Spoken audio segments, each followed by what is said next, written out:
G'day guys, welcome back to another episode of the Build Insight podcast. My name is Luke, I'm joined by my co-host Dean, and we've also got a special guest, Heath from Sam I Am Building. This, guys, is a very, very special episode. We are live from the Bowens Building Expo at the Royal Exhibition Centre in Carlton in Victoria. This is a little bit of a surreal feeling at the moment to be invited to an event like this.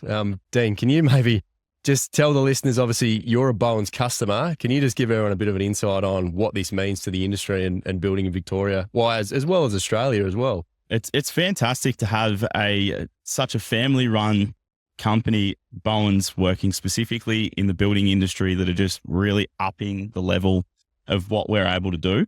That's why we've got this fella on here today, because he's similar scene to us, high-performance building, really pushing Sam I Am into another stratosphere, let's say, mate. You guys are doing great things, but the passion that Bowens are bringing to the table and what we're able to get, the resources that only a few years ago, mate, were pretty hard to get here in Australia. And now, we've got a lot of things here we're going to display, so keep an eye on the socials. But nonetheless, let's actually introduce our proper guest here, mate. Yeah. So Heath, let's pass it over, Heath. Tell us, obviously we know your name's Heath. Tell us a bit more about who you are, what you do.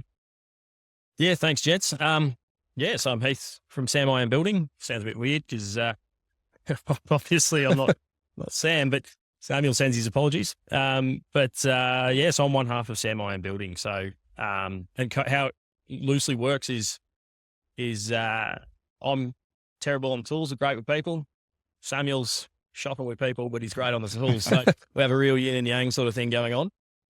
We're both very passionate about building and love the industry, and I love the high performance and passive house space. We've been building down the Surf Coast now, on the Great Ocean Road in Lorne, we're based. And we've been building down there for a good few years. Samuel, I think, started in about 2015.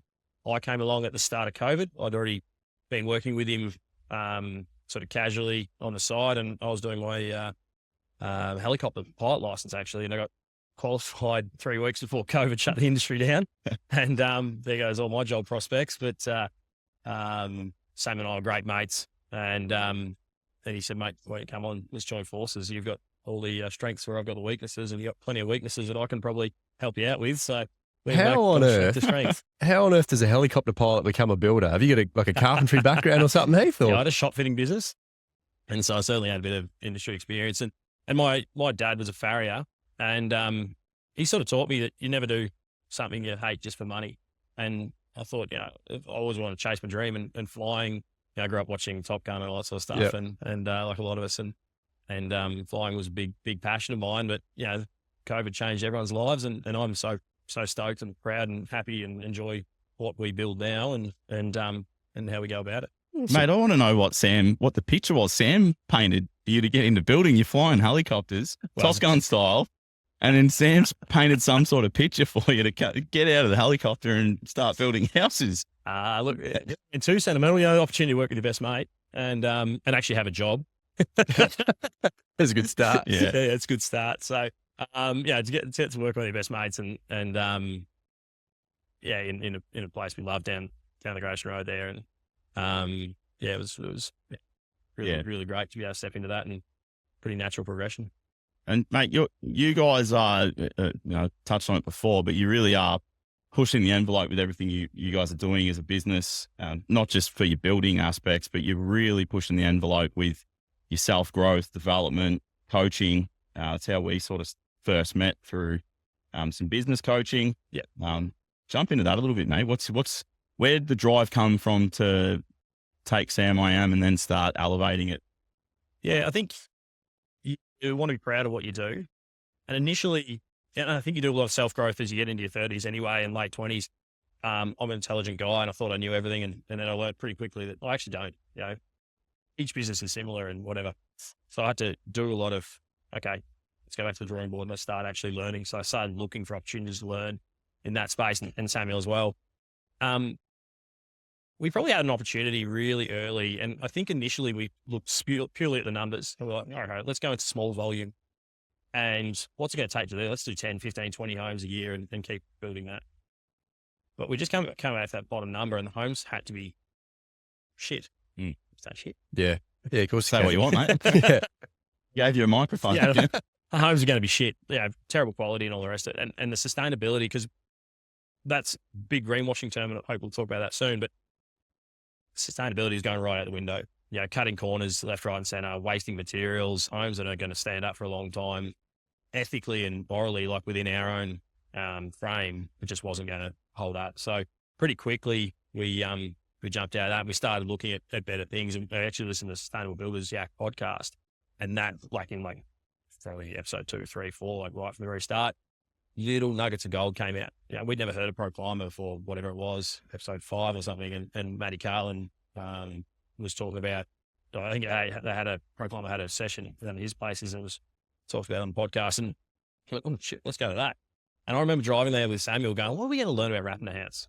I reckon so many people are going through that even today. Go to a Pro Climber session at Bowens organised it, and you go, what are you going to learn about wrapping your place?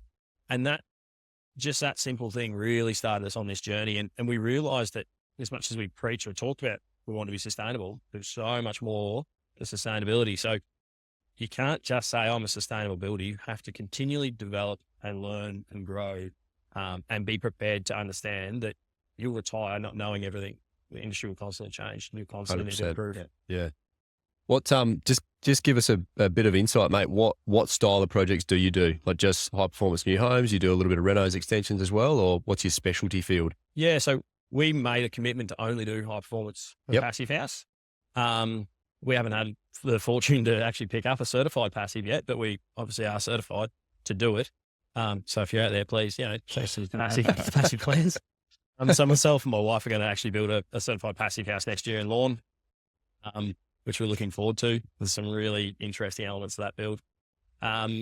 But yeah, so I guess high performance renos and new builds, and we'll travel within sort of 50 Ks or so, maybe a bit further for the right project of Lawn to do that. So like the start of this year, we've knocked back, I don't know how many, lots of projects, quite a few architects that came along with beautiful homes, but they're just not the niche that we're in. I think it's once you know. I'm not sure if the mics are picking this up, but they're giving away a car here today, and we've got the horn being tested out. Have to apologise for a bit of background noise here. We are at an expo. It's kicking off, so just stay with us. Home in a new car today. I don't know. I think Luke's driving back over the border with it. Yeah, I'm flying back tomorrow morning, so hopefully I'll be able to cancel my flight. I'm just going to drive the new Hilux home. No, as you're touching, just to go back to the topic there, it's I think we all agree once you know, you can't go back. So what are you guys doing in your steps? Are you doing a pre-construction process? Are you educating clients before they're, getting to that decision phase? Yeah, absolutely. Pre-construction is so important on so many levels, to work with the architect, to work with the client. I can't see how you can build a good, sustainable home, whether it's high performing or otherwise. It's going to stand up the test of time and not be annoying to the client 18 months because they've got to do maintenance they didn't expect, or it's not going to fall away because it wasn't designed, proper engineering loads and all the rest of it. Soil testing wasn't, analysed appropriately. I don't know how you can't do that as if you're not in a team. And there's plenty of builders out there, obviously, that get a set of plans, ready to go, build permit, cool, quote this, build this, off you go. And that works for them. It doesn't work for us. Yeah. Well said, mate. So touched on greenwashing a little bit before. What's sustainability to you? I think it's a massive word topic. We don't throw it around lightly because it does get greenwashed fairly easily. Yeah, absolutely. And actually, our website needs to be updated. If you go to our website right now, there's a set of home plans there that we thought, we're gonna put these out. They're all, and this is pre-NCC 2022. We're putting these out 7 stars. Actually, they're all 8 stars. But it was like, that's not sustainability. That's just punching some stuff out because you think you know. Yep. And that was kind of a trigger for us to go, no, learn more. And I probably should pull that page down and do a bit of work on the website. But sustainability is about longevity. It's about 1 Smith Street, that quarter-acre parcel of land, having one house on it for 100 years. It's not about putting 4 or 5 homes on it over the course of 100 years and the 60, 80 tons of waste going to landfill over and over again, just filling it up. So, if we can't, it's a good question about do we renos or new builds. When we do a new build, if it is a knockdown, it's a real deconstruction process. And that only goes so far. It gets to a point where especially where we are, a lot of asbestos after Ash Wednesday, a lot of lead paints and things. So, but well, we've got a house now. We're fully recycling the windows. We're pulling out all the cabinetry and dismantling that so we can reuse it in their garage cabinetry and things, and laundry for the new clients. A little bit of cost saving there, but for those clients in particular, it's more about the sustainability. So sustainability for us is about longevity. I drive a 79 Series Land Cruiser.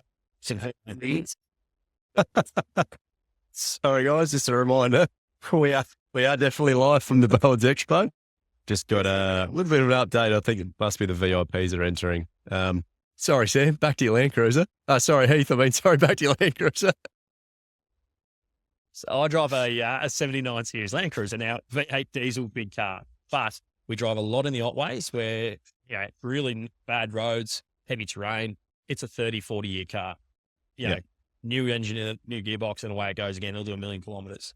I'd love to own an electric vehicle, but the reality is where we live and what we put our vehicles through, that's just not a feasible thing. So for us, it's about having a home that is multi-generational, and whether it's your family that owns it or you sell it to another family, but that house is well designed, so it's easy to live in. It's well engineered, so it's going to stand up and stand the test of time, and then it's very well built with it, as we do in high forms, with multiple layers of waterproofing and protection and all the rest of it. We actually touched on the deconstruction side of things last week. We had Sarah from Kui Architecture on, and a couple of weeks ago, sorry. And, I think that language is a powerful thing. And you're also touching on the collaborating early, being involved early with pre-construction. So you're giving your business, your clients the opportunity, I'm assuming, to have those discussions about how you can salvage materials.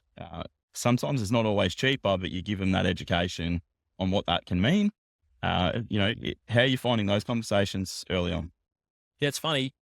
We've got a bit of a mix at the moment. We have wonderful clients, and I guess we work really hard to make sure our clients are great. But we do have a mix of clients that have got holiday homes in Lawn that we love building with SIPs, structurally insulated panels. And they want to use SIPs because they don't want to hear the grandkids on the school holidays. So the acoustic benefits a bit more than the sustainability side of things, or the longevity. You got so much bracing and stuff going into a home like that. You've got panels at a rate of 75 years going into that. And then we've got another mix of clients that have come to us specifically because they want those details. Like, I love walking into a client meeting and there's Sanctuary magazine sitting on their coffee table. Like, oh, you beauty. These, I don't have to do any educating. These, there might be touches of it, but we're aligned people already. So, yeah. I think that's fantastic, mate. Coaching wise, you've done a bit of business building coaching. What things have you implemented, and what can you recommend to maybe younger builders or builders out there that might be learning some hard lessons along the way? What have you found out of that? What's great about building coaching? So we've done Live Life Build. Dwayne and Amelia, awesome program, really great program. Can't speak highly enough about that. We now they're doing Future Builder, and Kyle and Luke are running an awesome building networking sort of program as well. That's different, and it's really complemented our business through our growth phases, the two different programs. What a lot of builders, I reckon, do that come through from being carpenters and watching Samuel do this, and myself to some extent, you come through with a particular builder and you learn exactly what they've taught you, and you think that's gospel. When you get into a networking environment, you can learn so many more. You got to sift the bullshit, but you can learn so many more things from other blokes and other people, rather than just what you thought you knew about the industry. And I couldn't recommend highly enough getting involved in something early in your formative years as being a registered builder, because navigating hurdles like the VMIA or Asset Insurer, our DBI in Victoria, especially at the moment, you really want to learn from someone else's mistakes. Yeah, it's pretty brutal, isn't it? And we touched off on this just having a chat before recording, but do you think there's an area for a level before you're able to get an unlimited builder's license to actually advance your business knowledge, really? Yeah. I think it actually needs to be as part of the education process of becoming a builder. So wife sitting down here, she's just going through architect registration at the moment. Now, to get there, it's taken 2 degrees. So she's got a Bachelor of Architecture and a Master's of Architecture. She's got 4,000 hours of practical experience before she's eligible to begin the process. Now, that 4,000 hours has been spent in design and construct. So she's gone the full plethora of planning right through to construction supervision. So she's been very lucky. A lot of architects take a lot longer to go down that road. I did a diploma of building during COVID online with the HIA. The word insolvency was never mentioned. Business acumen was never discussed. Bit of contracts, but this is how you pass your test. Yep. And that's not really an issue with HIA. I understand it's actually a national accreditation. That's the curriculum that's set by the government. But you can't put people in charge of millions and millions of dollars and the largest purchases people will make in charge of those contracts when they don't have the tools to succeed.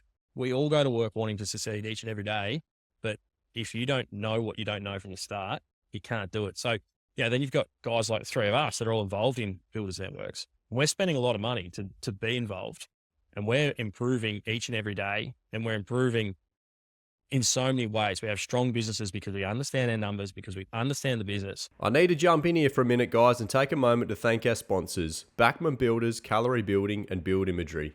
Without the support of these businesses, the Build Insight podcast wouldn't be possible. So jump over and show the support for them so they can continue to support the Build Insight podcast. But there is no incentive other than wanting to continue build and build the best you can. There's no easier access to insurance. There's no CPD points of recognition. And as you said, there's no steps to becoming a bigger builder. So I think the industry's really got to change how that's done. Yep. And whether there's government grants to help new builders, new businesses step into some of these programs that do cost a bit of money and are daunting, I think, because of that. But they're worth every cent. Yeah. That is a very good point, actually. And those listening, don't let that shy away, what Heath mentioned about, obviously all these extra curriculum things and coaching that builders can do, just because you don't actually get physical points for it to go on a record. If you the best investment you can make is in yourself, because exactly you don't know what you don't know. And I'm a part of Live Life Build still myself as well. That's how myself and Dean met. I actually didn't know that you were a part of Live Life Build, but they've got another intake at the moment. Just trying to get a few more people into their Elevate program. And I put a video up for them the other day and just said to the other guys that are sort of sitting on the fence about whether they join or not, there's not one specific platform that will suit everybody. Whether you join Live Life Build, whether it's Future Builder Co or $1 Million Builder, whoever it is, just do something, because doing that one little thing is better than not doing anything at all. Yeah. And I think the Live Life Build platform has some really good intro steps as well. So you don't have to go all out to actually start to learn some of the really valuable elements. But I think the other thing too, what really struck me at the start was how open and collaborative builders are that are into that space. So back home in Lawn, and mates with a lot of the builders in town, but we don't talk about money. We don't go to each other's sites. We don't talk about customers you never work with again. It's quite a closed off thing because you're protecting your space. Now we're slightly different because we've got that niche and we're not really competing with anyone, but you really got to take, I think, that hat off of, they're competitors. I don't want to talk to them because they've been through it and they're happy to share it. It's the investment too. I know from ourselves with really substantiating a pre-construction process. I know without divulging everyone's certain information, we charge fees for that. So you're getting paid for your time, you're adding value to the clients, you're adding value to the design teams. I think we worked out within a few months, we'd well and truly paid for our business coaching for 12 months quite easily, by just what we'd improved within our pre-construction process to charge for it. So absolutely. And I think if we weren't builders and we were sitting here and you were looking at someone who's going and developing their business further, business coaching, well-being, trying to do their best for the industry and the environment, probably a pretty easy decision to make, isn't it? Who you're going to maybe go with, whether you're going to go with Luke over here pushing the envelope, or you're going to go with Joe Blow sitting there just saying she'll be right. Yeah. Yeah, definitely. The investment does come back 100%. In both Live Life Build and Future Builder that I've been a part of, that within the first 4 weeks, you've made a decision or accessed the tool or a light bulb's clicked and you've realized, that just saved me 12 months worth of fees or 2 years worth of fees. There's actually a couple of little things too, I think, from a new builder I'd pass on to anyone coming up. there's a couple of great reads to start off with. Would be Extreme Ownership is probably the first one, Jocko Willing. That really teaches you how much you influence the world. And I think that book really helps you with your mindset when you're going into coaching, that you can be always better and things like that. I've lost there. But yeah, so I think, a good book, taking ownership. And one of the great bits of advice Dwayne passed on to me was, and I think, I can't remember if it was directly or if it was part of, one of our meetings or whatever. But you control your clients. So every builder's got horror stories of clients. One of the most rewarding things Samuel and I did recently, we're driving along, and I think it was after a game of footy, it's 10:30 at night, I'm driving back from Melbourne or whatever. We're having a bit of a laugh about all the crappy clients we've had over the years, and we've just gone through. And then it dawned on us last 18 months, we've had none. Yeah. We changed the process and realized how much it actually affects, like how much my behavior, my interaction, or Samuel, who is not a great communicator, how much that affected business. Once we started realizing what influence we had, all of a sudden, we've had some challenging clients, but our communication has always made that process much, much more smooth. So you talking to dive into that a little bit, you're talking along the lines of setting your expectations, your hours, how you communicate, and being more precise with communication. 100%. And we're not perfect. It's a constantly developing door. I think I've mixed two sayings there. It's constantly developing.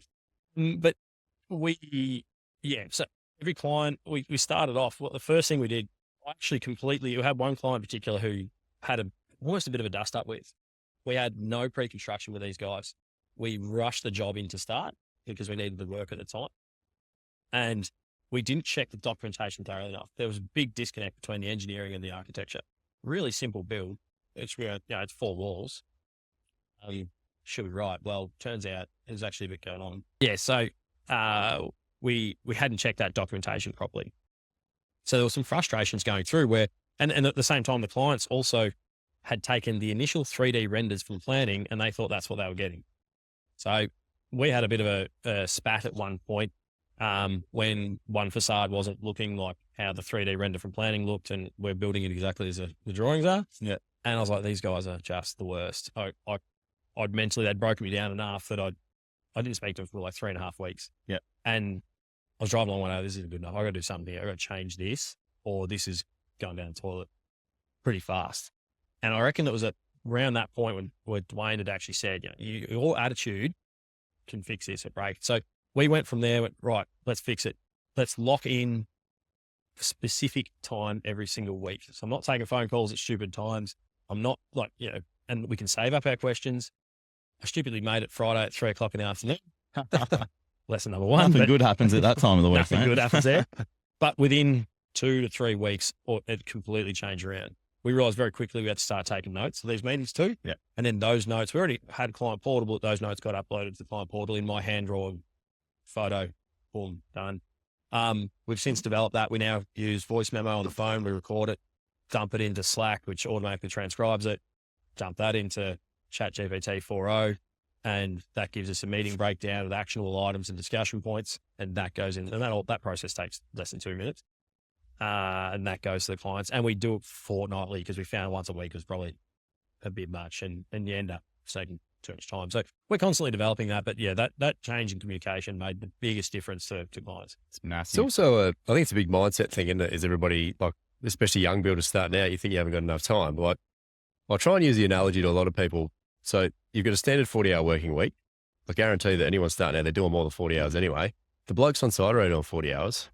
1 hour per week to schedule a time, like schedule aside a little bit of time, whether to work on the business, like go into your coaching platform or whatever. 1 out of 40. When you really think about it and put it in that perspective, it's bugger all, isn't it? Yeah. I just finished reading not long ago, Arnold Schwarzenegger, one of Arnold Schwarzenegger's books, and there's a little exercise he did in the book. I can't remember the title off my head, but broke down 24 hours and broke up to say, all right, you work, say 8 hours. Say you put in some overtime, 9, 10 hours or something like that. And then to actually incrementally say, what am I doing here? I might spend a few hours with the family. I'm going to go to the gym for an hour. And you ended up with, even with sort of say 7 hours sleep or something, you still end up with a few hours there where a lot of people probably go, oh, I'm just going to watch some TV or whatever. So there's always space to like make some improvements in there. Yeah, there absolutely is. I actually went through this with Jenny yesterday. I got a bit on the plate at the moment. So I'm president of the Lawn Surf Club as well. And I'm doing the business side of things for Jenny's firm. Give it a plug too, mate. Muna Atelier, the building design firm. So, and I want to be a dad in the not too distant future, and I'm a pretty heavy fella. So right, where am I going to get this time from? So we started doing the maths on, okay, it's 24 hours a day, 7 days a week, minus 8 hours a day for sleeping, divide that by 4, you've got 28-hour packets. And so I really started looking, okay, how can I schedule my time so that I can give the right amount of time? And I think the only way you can do it is scheduling. Now, for me, with a bit of ADHD, that is just, it's going to take some effort, and it's going to take some whip cracking, I think, from Jenny. So if you send me a few lash bruises and you'll know what's happened. Yeah, it's so important to work on yourself, and it does such a justice to your clients and your business if you can do it.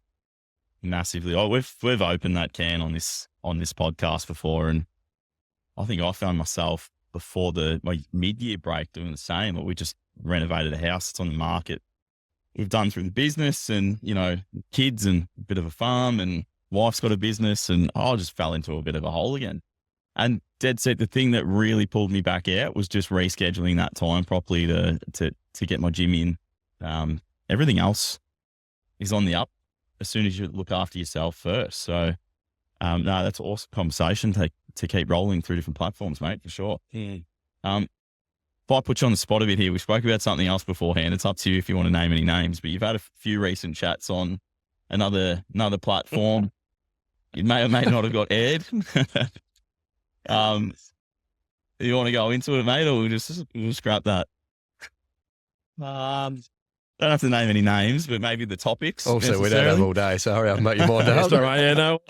Yeah, feel free to cut this because it might sound pretty terrible. But no, I got a good old stitch up from a TV show recently that went there under the pretext that I'll be talking about VMIA and how challenging the domestic building insurance space is at the moment. Just quickly on that, what is, there's probably a few people on here that may not be in the building industry. What is VMIA, was it? Yeah, Victorian Managed Insurance I was Authority. going to say, I've got no idea what that is either. Yeah, so our DBI, our domestic building insurance certificates, in Victoria either come from VMIA, which is a government sort of arm. Yep. And complicated, or they come from the only private source in Victoria's asset insurer. So we've had some challenges with VMIA, as all builders have at the moment, and lag times in the VMIA are really hurting businesses. The ability not to grow is hurting good businesses that are putting in the work to understand business. They're putting in the systems in place to be able to go, and they just can't. You can't build a good custom home, a quality custom home now for $100 million.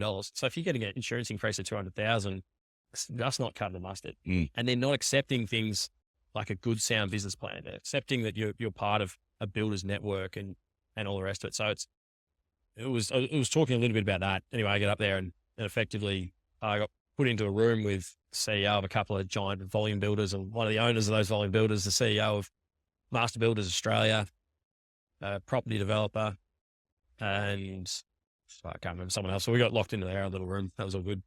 Get in the studio, and I sit down, and the producer comes up to me and he's like, "Mate, I'm really sorry that it's a bit clunky, the transition between the people before you and you. It's just a bit off. It might feel a little bit clunky." I was like, "This sounds like a bit of a stitch up, mate." And he's like, "Yeah, well, you're towards the end and it might feel like a stitch up. I kind of, hopefully it's not like that's not the intent. It just hasn't worked that well, hasn't flowed that well." Okay, righto. Icebreaker. Lady next to me, we're having a bit of a, just icebreaking conversation. She sees my jumper and she goes, "Oh, hold on, you're a builder. I fucking hate builders." And I went, "Oh, geez." All righto. And I'm starting to look around and the people here, and sure enough, the studio was basically full of people who've been ripped off by builders, and it was a bit of a hatchet job on builders. And it wasn't like, it was just really horrific stories. There was no one in there that had a great story about good builders. And there are so many good builders out there. Yeah. There's so many builders striving, and not everyone's perfect. What What did you go in there thinking it was going to be? Yeah, about VMIA and our struggles with insurance. Instead, it got swung to me basically after a whole bunch of people talked about how they'd been stooged. And how you protecting yourselves from insolvency or what? I can't remember what the question was. I was just gobsmacked. So, but I've been prior to working with Samuel, I worked for we subcontracted to a commercial builder, doing some shop fitting for one of the Westfields, and they went under. And so I've been through that bankruptcy process or the insolvency process, I should say, when you're a creditor and you don't get, I got nothing out of that. So I've seen what it does to families and what it does to businesses, and I certainly don't want to do that to anyone. But yeah, it was a fair old stitch up, that one. Learned a few things. No, it's not what you want, mate, when you think you're going in for a nice chat on TV. Well, fortunately, they cut me. I actually said to him, mate, just blur the logo, will you, at least? Like, and he's like, no, you're great. It was awesome. And I got call you, so we're cutting you for the program. And I love thanks for that. So this was going to go on TV? It was on TV. So if you actually watch the episode, you'll see like the Sam I Am logo's there, and I'll be, forlorn and reasonably surprised in the background. And so there's a camera pans around to that. There's some interesting stories and some pretty hard stories. Like, there's people in there that have been in it's a high-rise complex in Sydney. It's falling apart. It's like 7 years old. It's completely, and there's so many of those homes, and we drive around. There's not, surprise, not many estates in Lorne on the Great Ocean Road. But Samuel, we built a house in Mount Dunedin in an estate. It was my first experience in an estate.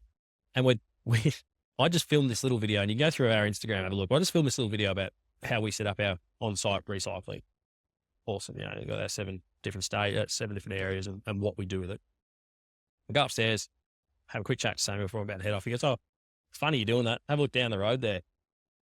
A site clean crew rocked up, which was basically an old mate and his bobcat and his tipper. He didn't even get out to move the tent fence. He grabbed the tent fence with his bobcat, spun it around, threw it onto the vacant block next door, and just started grabbing everything that was on the ground. And it all just landfill. It was just I'd never seen anything like it. I was gobsmacked. And that's what the volume guys are doing. It's crazy. But that should be a different industry. Yeah. We shouldn't be even talked about in the same. Yeah, that's a constant argument, is it? We all get put under the same bracket, but it's not even slightly relatable. I think small change, and we're all doing our part. If you're someone out there looking for a good builder, not a shit one, they're probably not, not hard to find now. Everything's on socials. You can go through good websites. You can listen to who's on our podcast because they're good builders. We can vouch. We're not too bad ourselves either, I think. We have a go. I think none of us are perfect, but we're striving to be better. And if you take a high performance builder, they're focused on taping staples. Yeah. They are so focused on the fine detail. Yeah, you're going to have a good builder, but you need to understand as a client, if clients are listening to this, you are a critical element of that relationship. 100%. It is a team effort to get you across the line. Don't Absolutely. look to stitch your builder up. They're not going to look to stitch you up. Have a good relationship and spend some time before you go to the process to get to know them a little bit. Yeah. Are you attuned? Are you do your personalities complement each other, or are you better off going to someone else? Yeah. What's next, mate, for you guys? What's in the near future? Any big plans? Well, actually, I'm really excited. We've got a couple of great projects coming out, but Jenny and myself and are actually going to work with Anthony as well. We're designing a passive house in Lorne. It's actually a Bell FZ, and it's a SIPS home, and there's certainly not too many meeting those 3 criteria around the country. So there's a fair few challenges there that we'll jump into, and so we're looking forward to that, and sink our teeth in that. Good pipeline at the moment. And I think we're just going to spend some time now simplifying the business a bit. Yep. So it's probably a good time to reflect and not try and take on the world all at once. So same as that, a young kid, Campbell, he's a great little fella. And I think he's going to enjoy a bit of that. Got the next generation sorted out, mate. Yeah, Cam I Am. His name's Campbell. So Cam I Am will be the next generation. Anyone down in the Lorne area looking to build, mate, how can they find you? Instagram, Facebook, I think we still have it. It's a post flick through there. The website, you can always find me at the surf club, or always on the balcony down there, or having a swim or a paddle. But yeah, no, Instagram and our website. Website, www.samiambuilding.com.au. There we go. Awesome, mate. Mate, Thanks so much for coming on. This has actually been a really interesting episode. Apologies, everybody, for the bit of background noise, but we did pre-warn you. We're live at the expo. Well, thank you so much for having me. It's been unreal. Oh, Awesome, mate. Our pleasure. It's always good to have a chat with you. All right. Thanks, guys. Appreciate you tuning in for another episode. Heath, thanks again for coming in. Guys, we're gonna get out of here. We're going to go and film some content for you guys. You may see this before this episode comes out or not, but we're going to go around to a heap of stands here and enjoy ourselves while the time that we've got here at the expo. You can, weekly episodes coming out on the podcast. You can find on all your favorite streaming platforms, or check out Build Insight on Instagram or YouTube. Build is build.insite. Hope you enjoyed the episode, guys. Catch you on the next one. Let's cue the disclaimer. I need to let you know that myself and the Build Insight team are in no way, shape or form qualified to give you personal or specific business advice. We strongly encourage you seek out the use of professionals for products or when you are making personal or business decisions. Everything discussed during the Build Insight podcast is our own and the guest opinion and personal experience and is of a general nature only. Hope you enjoyed the episode. Catch you on the next one.